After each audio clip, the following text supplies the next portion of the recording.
اولاد کی تربیت میں سب سے بڑا کردار ماؤں کا ہوتا ہے۔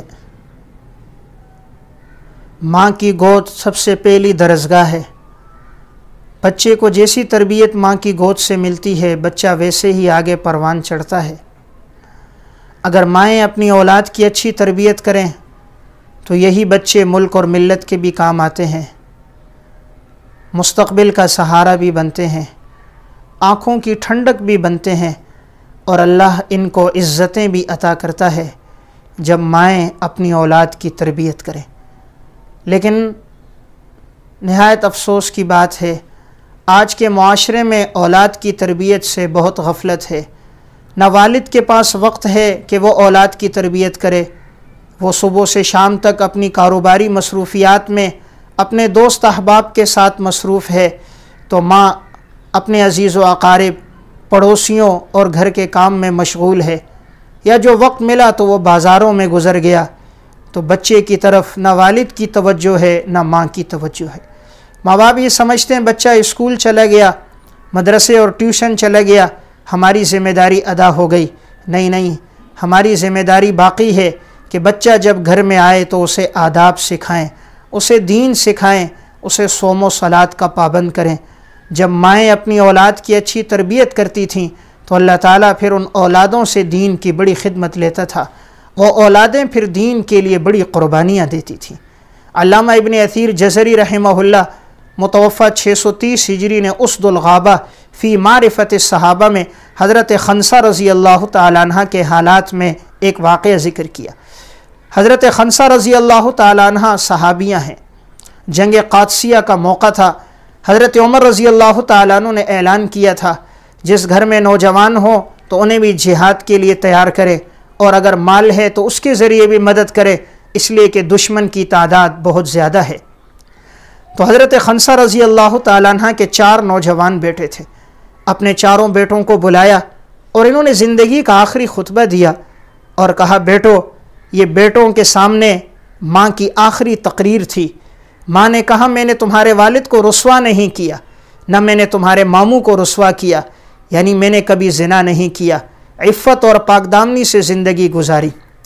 تمہارے والد کی بھی پہلے شہادت ہوئی ہے، کل تم چاروں بھی دشمن کے مقابلے میں جب جاؤ گے تو اپنے سینے پر تیروں کو برداشت کرنا، اور تمہیں جو زخم لگے تو سینے پہ لگے، اور تمہارا جو خون گرے تمہاری پاؤں کی انگلیوں پر گرے، تو میں زخم کمر پہ نہیں لگنا چاہیے کہ تمہارا خون تمہاری پاؤں کی ایڑیوں پہ گرے۔ زخم انسان کی کمر پہ تب لگتا ہے عموماً جب آدمی میدان جنگ سے بھاگ رہا ہوتا ہے، تو اس وقت زخم پشت پہ لگتا ہے اور خون ایڑی پہ گرتا ہے۔ تو ماں نے کہا، بیٹا، پشت پہ زخم نہیں لگنا چاہیے، خون ایڑی پہ نہیں گرنا چاہیے، زخم تمہیں لگے تو سینے پر لگے۔ تو یہ اشارہ ہوگا میرا بیٹا آگے بڑھتا ہوا جا رہا ہے، جو سینے پہ زخم کھا رہا ہے، اور خون گرے تو تمہاری پاؤں کی انگلیوں پہ گرے۔ تو اس ماں نے اپنے بیٹوں کو یہ تقریر کی اور اپنے بیٹوں کو آخری دفعہ اپنے سینے سے لگایا، ان کی پیشانیوں کو چوما اور انہیں تیار کر کے جنگ قادسیہ میں روانہ کر دیا۔ لیکن اللہ کا کرنا ایسا ہوا کہ چاروں بیٹے قادسیہ میں شہید ہو گئے۔ یہی اس کے لیے ایک سہارا تھے۔ اب یہ خاتون گھر کے اندر تھیں، اسے علم نہیں تھا کہ اس کے 4 بیٹے شہید ہو گئے۔ جب جنگ قادسیہ میں چاروں کی شہادت ہو گئی، حضرت عمر رضی اللہ تعالیٰ عنہ کو پتہ چلا، آپ بھی کچھ غمگین ہوئے کہ اس خاتون کو کیسے اطلاع دی جائے گی کہ اس کے 4 بیٹے شہید ہو گئے۔ جب حضرت عمر رضی اللہ تعالیٰ عنہ نے قاصد بھیجا کہ جا کر انہیں بتلاؤ کہ ان کے بیٹوں کی شہادت ہو گئی اور یہ صبر کرے، اللہ اس کے بدلے جنت عطا فرمائے گا۔ اور جب قاصد آیا، دروازے پر دستک ہوئی، حضرت خنسہ نے پوچھا، کون؟ کہا، حضرت عمر کا قاصد ہوں، ایک غم کی خبر ہے۔ کہا، کیا خبر ہے؟ کہا، تمہارے بیٹوں کی شہادت ہو گئی۔ کہا، یہ غم کی نہیں، یہ تو خوشی کی خبر ہے۔ چنانچہ دروازہ کھولا، اسے اپنی بیٹھک میں بٹھایا، دودھ گرم کر کے اسے پیش کیا۔ عرب کا رواج تھا جب کوئی خوشخبری لاتا اسے دودھ پلاتے تھے۔ خاتون نے وضو کیا، مصلی بچھایا، 2 رکعت نماز پڑھی، اللہ کے سامنے روئیں اور گڑ گڑائیں اور اللہ کا شکر ادا کیا، اے اللہ، تو نے میرے شوہر کی قربانی بھی قبول کی اور میرے 4 بیٹوں کی قربانی بھی قبول کی۔ مجھے اس پر فخر ہے کہ میں 4 شہید بچوں کی ماں ہوں، کل قیامت کے دن میں انہی کے ساتھ اٹھائی جاؤں گی۔ تو یہ وہ ماں تھی جس نے اپنی اولاد کے دلوں میں دین متین کی محبت ڈالی تھی، دین کا ادب اور احترام ڈالا تھا، دین کے لیے قربانی دینے کا جذبہ ڈالا تھا۔ جب مائیں اپنی اولاد کی ایسی تربیت کرتی تھیں تو اللہ تعالیٰ ان اولادوں سے پھر بڑی خدمت لیتا تھا۔ امام احمد ابن حنبل رحمہ اللہ متوفہ 241 ہجری، بہت بڑے محدث ہیں، لیکن ان کی تربیت جو کی وہ ان کی والدہ نے کی۔ علامہ ابن جوزی رحمہ اللہ نے مناقب احمد بن حنبل میں لکھا کہ بچپن میں یتیم ہو گئے تھے تو ان کی والدہ نے ان کی ایسی تربیت کی، بچپن ہی سے ان کے دل میں دین کی محبت ڈالی، اور جب تھوڑا ہوش سنبھالا تو ان کو محدثین کی مجالس میں بھیجتی، تو جو یہ حدیثیں لکھتے پھر جب گھر لوٹتے تو ماں کہتی آج تم نے کیا لکھا مجھے سناؤ، تو یہ ماں امام احمد سے وہ حدیثیں سنا کرتی تھیں اور ان کو ترغیب دیتی رہتی کہ حضور کے ارشادات کو لکھا کرو، انہیں یاد کیا کرو، اور یہ ماں اپنے بچے کے لیے دعا کیا کرتی تھی۔ تو یہ ماں کی حسن تربیت کہ اللہ تعالیٰ نے پھر امام احمد ابن حنبل کو جو مقام عطا کیا ہے وہ اہل علم ہی جانتے ہیں کہ اللہ نے کیا بلند پایا مقام ان کو دیا، اور انہوں نے پھر حدیث کی ایک بہت بڑی خدمت کی اور مسند احمد کے نام سے ایک حدیث کی کتاب انہوں نے لکھی۔ تو جب مائیں اولاد کی تربیت کرتی ہیں تو اللہ پھر ان اولادوں کو پروان چڑھاتا ہے، ان اولادوں سے اللہ رب العزت پھر دین کی بڑی خدمت لیتا ہے۔ خطیب بغدادی رحمہ اللہ نے تاریخ بغداد میں ایک واقعہ ذکر کیا۔ ایک تابعی گزرے ہیں عبد الرحمن فروخ رحمہ اللہ۔ ایک دفعہ جہاد کے لیے اعلان ہوا کہ جہاد کے لیے نکلنا ہے۔ اس شخص کی گھر والی حاملہ تھی اور ان کے پاس گھر میں 30,000 دینار تھے۔ اب جب جہاد کا اعلان ہوا تو انہوں نے اپنی اہلیہ سے کہا میں جہاد میں جا رہا ہوں۔ گھر والی نے کہا میں حاملہ ہوں، تو کہا یہ 30,000 دینار ہیں، جو بچہ یا بچی پیدا ہو جائے تو اپنے اور اس کے اخراجات میں لگا لینا اور اس سے اپنی ضروریات کو پوری کرنا۔ بیوی حاملہ تھی، لیکن اس کے باوجود جب دین کے لیے اعلان ہوا جہاد کے لیے تو فوراً وہاں سے روانہ ہو گئے۔ اب وہاں جا کر جہاد میں شریک ہوئے، وہاں سے دوسری جگہ لڑائی میں، تیسری جگہ، اس طرح جنگوں میں شرکت کرتے کرتے محاذوں پہ 27 سال کا عرصہ گزر گیا۔ 27 سال تک گھر لوٹنے کا موقع ہی نہ ملا۔ آج تو ہم سے اگر یہ تقاضا ہو دین کے لیے، دین کی نشر و اشاعت کے لیے کہ تم 3 دن لگاؤ، 40 دن لگاؤ، ہمارے سامنے بہت سے آزار آ جاتے ہیں، لیکن اس امت میں وہ لوگ بھی گزرے کہ جنہوں نے دین کی حفاظت کے لیے، جہاد کے لیے، دین کی نشر و اشاعت کے لیے اتنی قربانی دی کہ یہ شخص 27 سال تک گھر سے نہیں لوٹا، 27 سال کے بعد یہ عبد الرحمن فروخ لوٹا ہے۔ اور جب 27 سال بعد آیا تو مدینے کا نقشہ تبدیل ہو چکا تھا، تو یہ اپنے اسی خیال کے مطابق کہ میرا گھر فلاں جگہ ہوگا، یہ وہاں پر پہنچا، دروازے پر دستک دی، اندھیرا چھایا ہوا تھا، مدینے کا نقشہ تو 27 سال میں تبدیل ہو چکا تھا۔ تو اندر سے ایک نوجوان نکلا، امام ربیعۃ الرائے رحمہ اللہ، وہ اسی عبد الرحمن کا بیٹا تھا، لیکن انہیں پتہ نہیں تھا یہ میرا بیٹا ہے، اور وہ بھی انہیں جانتا نہیں تھا کہ یہ میرا والد ہے، کیونکہ بیٹے نے باپ کو دیکھا نہیں تھا، بیٹا تو اس وقت حمل کی صورت میں تھا۔ اب بیٹے نے پوچھا بابا جی کون ہو؟ کہا بیٹا یہ میرا گھر ہے، میں جہاد پہ گیا تھا، آج واپس آیا ہوں۔ انہوں نے کہا آپ کو غلط فہمی ہوئی ہوگی، یہ کسی اور کا گھر ہے۔ مجاہد تھے، ہاتھ میں نیزہ پکڑا ہوا تھا، کہا نہیں یہ میرا ہی گھر ہے۔ دروازے پہ نیزہ مار کے اندر داخل ہونے لگے تو انہوں نے کہا نہیں یہ میرا گھر ہے۔ اب یہ نوجوان اس سے الجھنے لگا، تو آپس میں کچھ تکرار ہو رہی تھی۔ اس دوران اس نوجوان کی والدہ کی آنکھ کھل گئی، اس نے جو اپنے شوہر کی آواز سنی تو فوراً پہچان لیا۔ دروازے کی چوکھٹ سے جو دیکھا تو اسے یاد آیا یہ تو میرا شوہر تھا جو 27 سال پہلے گھر سے گیا تھا۔ اس کے سامنے وہ پورا منظر آ گیا، تو دروازہ کھولا اور اپنے بیٹے سے کہا بیٹا یہ تمہارے والد عبد الرحمن ہیں جو جہاد کے لیے گئے تھے، آج واپس آئے ہیں۔ تو آج 27 سال کے بعد یہ باپ اور بیٹا آپس میں مل رہے تھے، آپس میں بغل گیر ہوئے۔ بیٹے نے اپنے باپ کی پیشانی کو بوسہ دیا۔ اب یہ گھر میں داخل ہوئے، کھانا ان کے سامنے رکھا گیا، کھانا کھایا، اتنے میں فجر کی اذان کا وقت ہو گیا۔ تو عبد الرحمن نے اپنی اہلیہ سے پوچھا میں نے تمہیں 30,000 دینار دیے تھے، تم نے کہاں صرف کیے؟ کہا تم نماز پڑھ کے آؤ پھر میں تمہیں بتلاتی ہوں۔ اب عبد الرحمن فروخ مسجد نبوی گئے فجر کی نماز کے لیے۔ جب نماز ادا ہو گئی، نماز کے بعد ایک حدیث کے درس کا حلقہ لگا جس میں ایک نوجوان حدیث پڑھا رہا تھا، اور سارے لوگ اس درس میں شرکت کر رہے تھے، دور دور سے لوگ آتے اور درس میں بیٹھ جاتے تھے، ایک بہت بڑا حلقہ لگ گیا، روضہ رسول کے سامنے بیٹھ کر وہ حدیث کا درس دے رہا تھا۔ عبد الرحمن فروخ کی نگاہوں کی روشنی میں کچھ کمزور تھی، انہوں نے قریب والے سے پوچھا یہ کون آدمی ہے جو مسجد نبوی میں درس دیتا ہے؟ انہوں نے کہا تمہیں معلوم نہیں، یہ عبد الرحمن فروخ کا بیٹا امام ربیعۃ الرائے ہے۔ اس شخص کو بھی پتہ نہیں تھا یہی عبد الرحمن ہے، کیونکہ 27 سال بعد لوٹے تھے۔ مدینہ کے لوگ تو یہ سمجھتے تھے شاید ان کا انتقال ہو گیا ہوگا۔ اب جو اسے پتہ چلا یہ میرا بیٹا درس دے رہا ہے تو خوشی سے آنکھوں سے آنسو بہنے لگ گئے۔ اور جب درس ختم ہو گیا تو یہ گھر آئے تو گھر والی نے پوچھا بتاؤ تمہیں بیٹے کی یہ عزت زیادہ پسند ہے یا 30,000 دینار زیادہ پسند ہے؟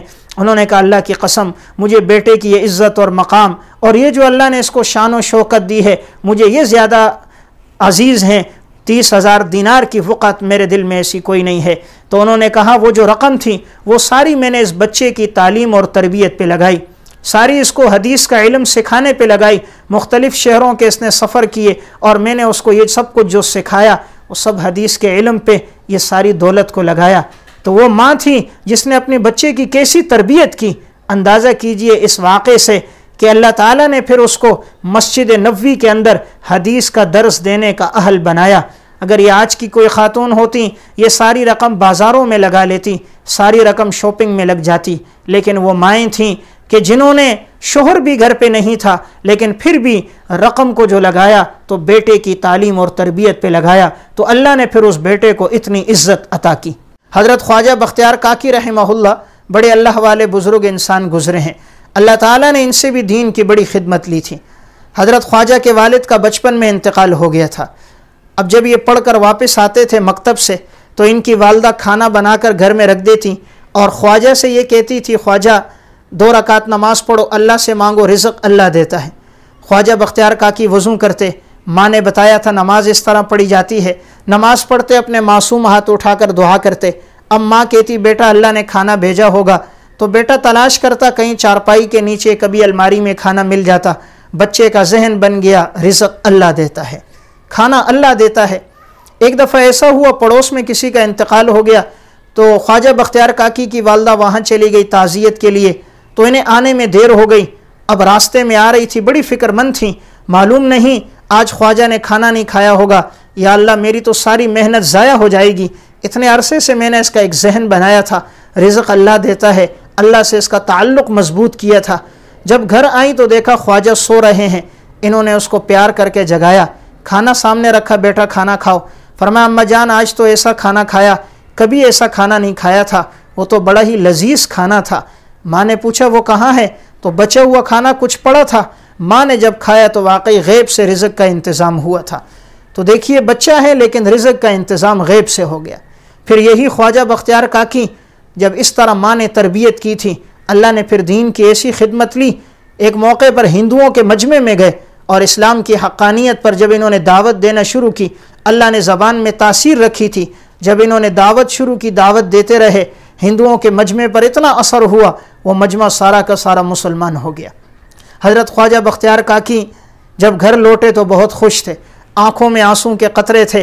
گھر آئے تو والدہ نے کہا بہت خوش نظر آ رہے ہو، کہا آج الحمدللہ اتنی بڑی جماعت میرے ہاتھ پہ مسلمان ہو گئی۔ تو انہوں نے کہا بیٹا اس کے پیچھے کردار میرا ہے۔ پوچھا اماں جان آپ کا کیا کردار ہے؟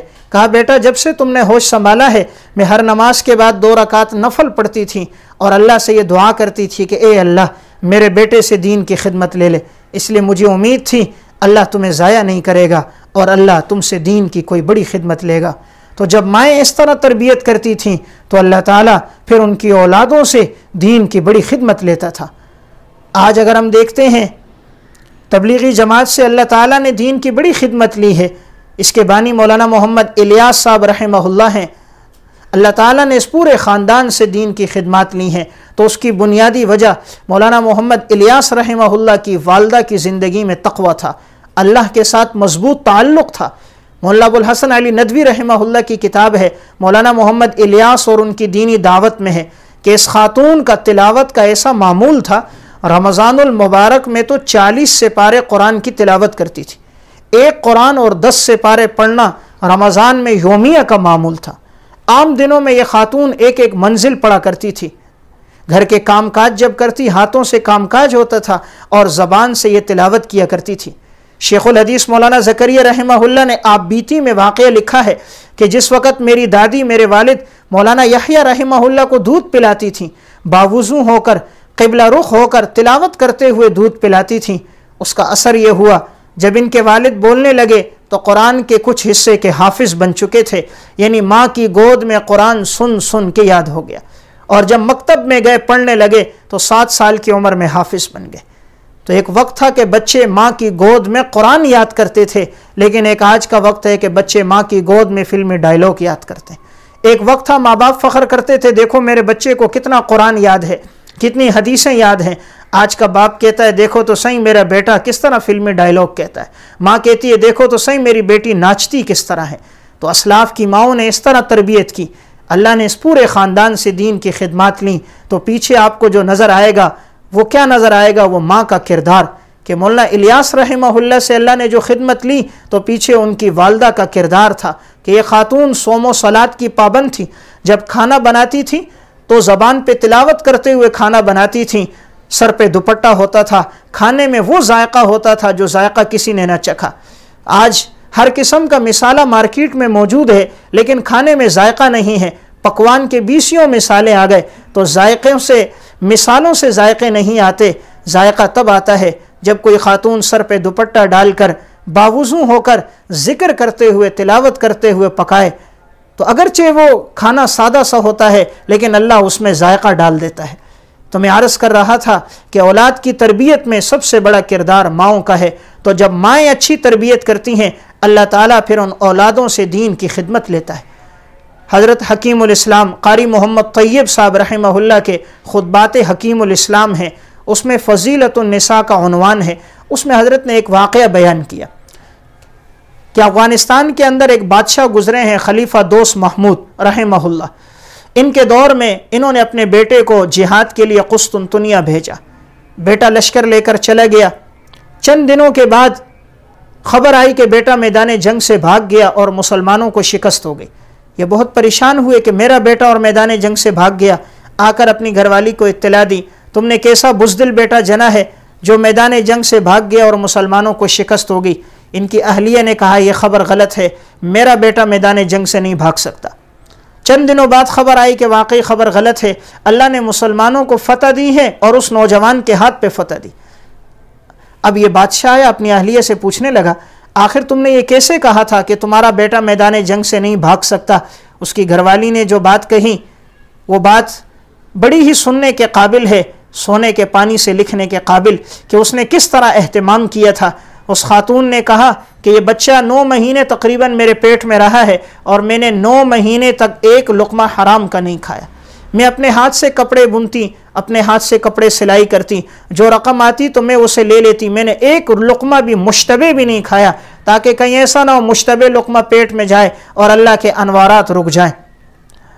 پھر دوسری بات اس خاتون نے کہی جب بھی میں نے اس کو دودھ پلایا تو باوضو ہو کر قبلہ رخ ہو کر تلاوت کرتے ہوئے میں نے اس کو دودھ پلایا ہے، تو جب اتنے ادب کے ساتھ اور اتنی رعایت رکھتے ہوئے میں نے اس بچے کی تربیت کی کہ ایک لقمہ میں نے حرام کا نہ کھایا، اور میں نے جب دودھ پلایا تو باوضو ہو کر دودھ پلایا قبلہ رخ ہو کر، تو مجھے امید تھی کہ میرا بیٹا بزدل نہیں ہو سکتا کہ میدان جنگ سے بھاگ جائے۔ جب مائیں اپنی اولاد کی ایسی تربیت کیا کرتی تھیں تو اللہ رب العزت پھر ان کی اولادوں سے بھی خدمت لیا کرتا تھا۔ اور جب سے ماؤں نے اولادوں سے غفلت برتنا شروع کر دی، تربیت کی طرف توجہ چھوڑ دی، بچوں کے ہاتھوں میں موبائل پکڑا دیے کہ بچہ گیم کھیل رہا ہے، یہ بچہ فیس بک پہ کھیل رہا ہے یا کوئی نیٹ میں لگا ہے، ماؤں نے اپنی توجہ ہٹائی، تو آج اسی لیے یہ بچے ہمارے مستقبل کے کام نہیں آتے، ہماری آنکھوں کی ٹھنڈک نہیں بنتے اور ہمارے مستقبل کا سہارا نہیں بنتے۔ حضرت بایزید بستامی رحمہ اللہ کی جو والدہ تھیں، جس وقت بایزید گھر سے جانے لگے تو انہوں نے بیٹے کو نصیحت کی تھی بیٹا علم کے سفر میں جا رہے ہو، جب تک علم پورا حاصل نہیں کیا تو گھر واپس نہیں آنا۔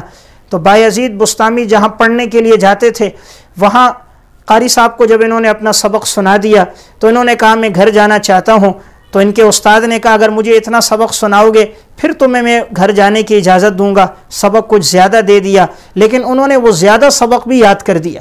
اور یاد کر کے چھٹی لی. جب گھر گئے دروازے پہ دستک دی, ان کی والدہ اندر وضو کر رہی تھیں. والدہ نے پوچھا کون؟ کہا بایزید ہوں. تو والدہ نے اندر سے جواب دیا میرا تو ایک بیٹا بایزید تھا, میں نے تو اس کو دین کے لیے بھیجا تھا, کیا تاکہ وہ دین حاصل کرے, قرآن اور حدیث کا علم حاصل کرے. میرا بیٹا تو دین سیکھنے گیا ہے, تم کون بایزید ہو؟ اس نے جب ماں کی یہ بات سنی کہ میری ماں تو یہ چاہتی ہے میں دین سیکھ کر آؤں, تو چنانچہ واپس چلے گئے. پھر تب لوٹے جب نہا حافظ بھی بن گئے, عالم بھی بن گئے, پھر اپنے گھر لوٹ کر آئے. تو دیکھیے یہ ماں کا کردار تھا, ماں کی دعائیں تھیں. اللہ تعالیٰ نے پھر بایزید بسطامی رحمہ اللہ سے جو خدمات لی ہیں وہ کسی پر پوشیدہ نہیں. تو آج بھی اگر ہم چاہیں کہ ہماری اولاد ملک اور ملت کے کام آئے, مستقبل کا سہارا بنے, آنکھوں کی ٹھنڈک بنے, تو آج کی مائیں بھی ویسی تربیت کریں جس طرح اسلاف امت کی ماؤں نے تربیت